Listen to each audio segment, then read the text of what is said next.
स्पष्ट केलंय.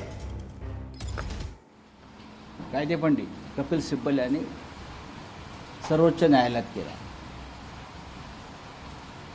विधिमंडळातला पक्ष किंवा विधिमंडळातला गट आमदारांचा फुटला म्हणून मूळ पक्ष फुटला आणि मूळ पक्षात फूट पडली असं मानता येत नाही. हे त्यांनी मुख्य न्यायाधीशांच्या अध्यक्षतेखालच्या खंडपीठाला पटवून देण्याचा पूर्ण प्रयत्न केला. मी काल दिवसभर ह्या सुप्रीम कोर्टामध्ये होतो. मीही ऐकत होतो. मीही न्यायालयाच्या समोर म्हणजे त्या घटनापीठासमोर मी उभा होतो ऐकत. अनेक शंका ज्या होत्या न्यायालयाच्या मनात, सुप्रीम कोर्टाच्या मनात, त्याचं निरसन त्यांनी आमच्या वकिलांकडून करून घेतलं. अशा प्रकारे एका चिन्हावर निवडून आलेले लोक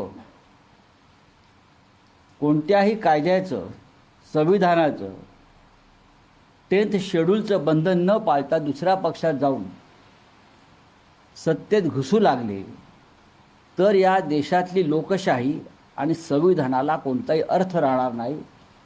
आणि म्हणून न्यायालयानं आता पुढाकार घेऊन यांच्यावर कायद्याची बंधनं टाकायला पाहिजे.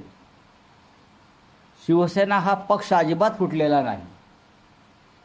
उद्धव ठाकरे यांच्या नेतृत्वाखाली विधिमंडळ पक्षात नक्कीच फूट पडली, काही आमिषापोटी, काही लोभापोटी. आणि म्हणून पक्ष हा फुटलेला नसून मूळ पक्ष आणि धनुष्यबाण चिन्ह हे शिवसेनेकडेच राहायला हवं किंवा राहील, अशा प्रकारची भूमिका काल आमच्या वतीनं मांडली. आणि सर्वोच्च न्यायालयानं अनेक प्रश्न विचारले शिवसेनेच्या घटनेविषयी, रचनेविषयी, आणि त्यांचं पूर्ण समाधान आमच्याकडून करण्याचा प्रयत्न झाला. हा एक ऐतिहासिक खटला देशाच्या लोकशाही संदर्भात सुरू आहे, देशातल्या संविधानाविषयी सुरू आहे. याची जाणीवसुद्धा सर्वोच्च न्यायालय आहे. हे काल मी त्यांच्याकडे पाहत असताना किंवा त्यांचं निरीक्षण करताना मला जाणवलं की आपल्या पुढे या देशातला एक ऐतिहासिक खटला सुरू आहे. या खटल्यातल्या निर्णयामुळे देशातल्या लोकशाहीवर दूरगामी परिणाम होणार आहे. हे सुद्धा मुख्य न्यायाधीश न्यायमूर्ती सूर्यकांत आणि त्यांचे जे दोन सहकारी होते, न्यायमूर्ती मोहना आणि न्यायमूर्ती बागची, यांच्या लक्षात आलेलं. त्याच्यामुळे आम्ही निश्चिंत आहोत. कायदा त्याचं काम करेल, संविधान काम करेल. आम्ही ज्याने बेईमानी केली, ज्याने घटनेशी द्रोह केला, त्यांना कायद्याच्याच माध्यमातून संपवू याचा आम्हाला पूर्ण विश्वास आहे. माझी आजची माहिती अशी आहे की समोरच्या बाजूला चलबिचल सुरू झाली आणि भारतीय जनता पक्षामध्ये मर्ज व्हायचं, की जो एक लहान पक्ष त्याने आपल्यामध्ये घेतलेला अलीकडच्या काळामध्ये प्रहार, मला वाटतं त्यांच्यामध्ये मर्ज व्हायचं TMC प्रमाणे. या संदर्भात त्यांच्याकडे खल सुरू आहे. आता लवकरच फुटीर गटाचे नेते हे दिल्लीला येतील आणि त्यांच्या पक्षाचे प्रमुख अमित शहा यांच्याशी चर्चा करतील. पण जर संविधान मान्य केलं आणि निवडणूक आयोगाने दिलेला चुकीचा निर्णय, दबावाखाली दिलेला निर्णय सर्वोच्च न्यायालयानं फेटाळून लावला तर महाराष्ट्राच्या जनतेचा आणि या देशातील लोकशाहीचा मोठा विजय असेल. सर, काल बोलताना कपिल सिब्बल यांच्याकडनं हाही मुद्दा उपस्थित केला गेला की ज्या पद्धतीनं पक्ष फोडला हा प्री प्लॅन वाटतो. नक्की. ज्या पद्धतीने ते सुरतला गेले, तिथं एका हॉटेलमध्ये राहिले, नंतर गुवाहाटीची ठिकाणी भाजपनं केलेली, त्यांना पुरवलेली रसद, हा मुद्दा सिब्बल यांच्या वारंवार फुटीर गटाचे नेते शिंदे हे वारंवार सांगत होते आमच्या मागे महाशक्ती आहे. याचा त्याने उल्लेख केला.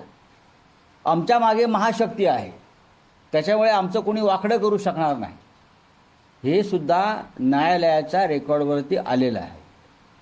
एकाच वेळेला सगळे सुरतला जाणं, सुरतवरून गुवाहाटीला जाणं, तिथून गोव्याला येणं, हा योगायोग नाही, हे सुद्धा सन्माननीय कपिल सिब्बल यांनी न्यायालयाच्या निदर्शनास आणून दिलेलं आहे. सर 2013 आणि 2018ला उद्धव ठाकरे यांची नियुक्ती झाली, त्यापैकी एक नियुक्ती अयोग्य आहे असं इलेक्शन कमिशनचं म्हणणं होतं. त्यावरती कपिल सिब्बल यांनी सांगितलं की 2014ला नेतृत्वात उद्धव ठाकरेंच्या निवडणुका झाल्या, 2019लाही झाल्या, म्हणून ते निवडून आलेले आहे लोकप्रतिनिधींचं. 2014-2019च्या निवडणुका या उद्धव ठाकरे यांच्या नेतृत्वाखालीच झाल्या आणि त्या नेतृत्वाखाली झालेल्या सरकारमध्ये सुद्धा हा फुटीरगट सामील होता. त्याच्यामुळे ही आयडियॉलॉजिकल किंवा वैचारिक फूट आहे असं मानता येणार नाही. 2014 साली आम्ही स्वतंत्रपणे लढून भारतीय जनता पक्षाबरोबर युती झाली, तेव्हा कुठे गेला होता यांचा वैचारिक लढा? अशा अनेक गोष्टी रेकॉर्डवरती आलेल्या आहेत. चलिए सर, ज्या पद्धतीनं कोर्टानं सलग दुसऱ्या दिवशी सुनावणी लावलेली आहे, अपेक्षा आहे का ही सुनावणी कायमस्वरूपी कंटिन्युएशन असं राहील? कारण तुमचा मूळ आरोप असा आहे का की कोर्ट सुनावणीच घेते? आमचं ऐकून घेत नाही, पण आता आमचं म्हणणं ऐकून घेतलं जात आहे. काल कपिल सिब्बल यांना 2.5 तासाचा वेळ कोर्टानं दिला. कोर्ट उठेपर्यंत 4:30 वाजेपर्यंत कोर्टानं 2:30 वाजल्यापासून पुढला सगळा काळ हा आमचं म्हणणं ऐकून घेतलं. आजही 2 नंतर सुनावणी पुढे होणार आहे. आज बहुतेक कपिल सिब्बल यांचं म्हणणं संपेल, मग त्यांच्या वकिलांना संधी दिली जाईल आणि मला असं वाटतं की आता निर्णय अपेक्षित आहे. सर, रवींद्र धंगेकर जे आता एकनाथ शिंदे यांच्या पक्षामध्ये गेलेले आहे, पूर्वी काँग्रेसचे नेते होते, त्यांनी म्हटलेलं आहे की भाजप सत्तेमध्ये जे आलेले आहे ते एकनाथ शिंदेच्या लाडक्या बहीण योजनेने. मला माहीत नाही ती कोणामुळे आली, पण प्रचंड भ्रष्टाचार या निवडणुकीत झालेला आहे आणि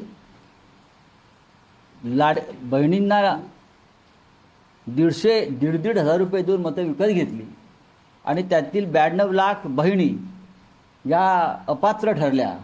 या सगळ्याचा हिशोब आता द्यावा लागेल. बोले सर, राधेश्याम मोपलवार यांच्या कंपनीला 200 कोटीचं कॉन्ट्रॅक्ट देण्यात आलेलं आहे, माजी IAS अधिकारी आहेत. आता ह्याच्यावरती मी कसं काय बोलू?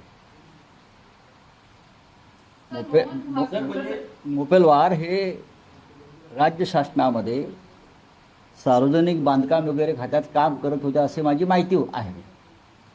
ते समृद्धी महामार्ग किंवा शक्तीपीठ या दोन्ही मार्गांना खरं म्हणजे त्यांचं नाव द्यायला पाहिजे होतं मोपलवारांनी. अशी परिस्थिती होती. पण जेव्हा अधिकारी सरकारमध्ये काम करतात त्याच्यानंतर एवढ्या मोठ्या हो, पण न्यायाधीशांना नंतर राज्यसभा मिळतात. हो, पण राज्याच्या मुख्यमंत्र्यांना ह्याच्यावरती उत्तर द्यावं लागेल. राज्याचे जे मुख्यमंत्री आहेत, अत्यंत प्रामाणिक, सचोटीचे वगैरे जे आपण त्यांना म्हणतो, अत्यंत प्रामाणिक, सचोटीचे, नेक, इमानदार, त्यांनी याचं उत्तर द्यायला पाहिजे ना. तुम्ही हा पक्ष विरोधी पक्षाला कसं काय विचारू शकता? जर अशा प्रकारे तुम्हाला काही चुकीचं वाटत असेल तर कधीतरी हा प्रश्न सरकारच्या लोकांना विचारावा लागेल, डेप्युटी CMना विचारावा लागेल, राज्याच्या मुख्यमंत्र्यांना विचारावं लागेल, राज्यपालांना विचारावं लागेल. समृद्धी महामार्गामध्ये आणि आता शक्तीपीठ महामार्गामध्ये हजारो कोटीचा घोटाळा झाला आहे. ठेकेदारांकडून काम पूर्ण होण्याआधीच 25 ते 30 कोटी कमिशन घेण्यात आलेलं आहे आणि त्या हजारो कोटीमधून आमदार खासदार विकत घेतले गेले, हे सगळ्यांना माहिती आहे. अशा प्रकारच्या कामातून अनेक अधिकारी, अनेक ठेकेदार, अनेक राजकारणी हे इतके फुगलेले आहेत म्हणजे बेडकांचा बैल झाला, इतके फुगलेले आहेत. आता ह्या सगळ्यावरती आपल्या प्रामाणिक सचोटीच्या मुख्यमंत्र्यांनी उत्तर दिलं पाहिजे. माझं काहीच म्हणणं नाही त्याच्यावरती. सर, मोहन भागवत आज जेएनजी सोबत संवाद साधत आहेत. सगळ्या जेएनजींना त्यांनी मुंबईत एकत्र बोलवले. नाही नाही, जेएनजीमध्ये कोण? हे सगळी भाजपा किंवा संघ परिवारातल्या नेत्यांची मुलं आणि नातवंड आहेत. मी जेएनजी ज्यांना मानतो त्यांना मानतो जे जंत्रमंतरला आले, ज्यांनी सरकारविरुद्ध आक्रोश केला आणि आजही त्यांच्या विरुद्ध मोदींनी माफीचं नाटक करून सुद्धा, क्षमा देऊन सुद्धा अमित शहाचे पोलीस यंत्रणा त्यांच्या घरी जाऊन त्यांच्या पालकांना दमबाजी करतायत, त्यांच्यावर गुन्हे दाखल करतायत. त्यातली एक रिया अहिर नावाची मुलगी काल राहुलजींना भेटली. अशी अनेक प्रकरणं आहेत. मोहनराव भागवतांनी ह्या मुलांशी बोललं पाहिजे. आपल्या पदाधिकाऱ्यांच्या नातवंडाशी बोलून काय करणार ते? हे चुकीचं आहे. डॉक्टरांसारखं बोलण्यापेक्षा गुंग असलेलं, तुमच्यासारखं बोलण्यापेक्षा गुंग असलेलं, तुम्ही हा. जसं बोलताय तसं बोलण्यापेक्षा गुंग असलेलं हा, बरं. हा. मुख्यमंत्र्यांच्या पत्नी मग चांगलं आहे ना, मग तोंड शिवून घ्या. मग बोलताय कशाला? बोलू नका. आम्ही बोलतोय म्हणून ही लोकशाही जिवंत आहे. आम्ही बोलतोय म्हणून या देशामधलं संविधान जिवंत आहे. आम्ही बोलतोय म्हणून या देशामध्ये जाग आहे. आम्ही रस्त्यावरती उतरून आंदोलनं करतोय म्हणून लोकांना आशा आहे. लक्षात घ्या. आम्ही सुद्धा तोंड शिवून बसलो असतो तर हा देश इदी अमीनच्या ताब्यात गेला असता. जो आता मला जाताना दिसतोय तो आम्ही थांबवलाय. सर, मोहन भागवत आज बोलिए. जेएनजी से मुलाकात करेंगे लगभग 2000 से, क्या कहेंगे? अरे ये बात बहुत अच्छी है. ये अगर पहली बात होती जंतर मंतर पर अगर मोहनराव भागवत आदरणीय सरसंघ चालक अगर जंतर मंतर पर आते अपने साथियों के साथ और वहाँ जो बच्चे अनशन को बैठे थे उनका दुख दर्द समझ लेते तो मैं उनका ज़रूर स्वागत करता.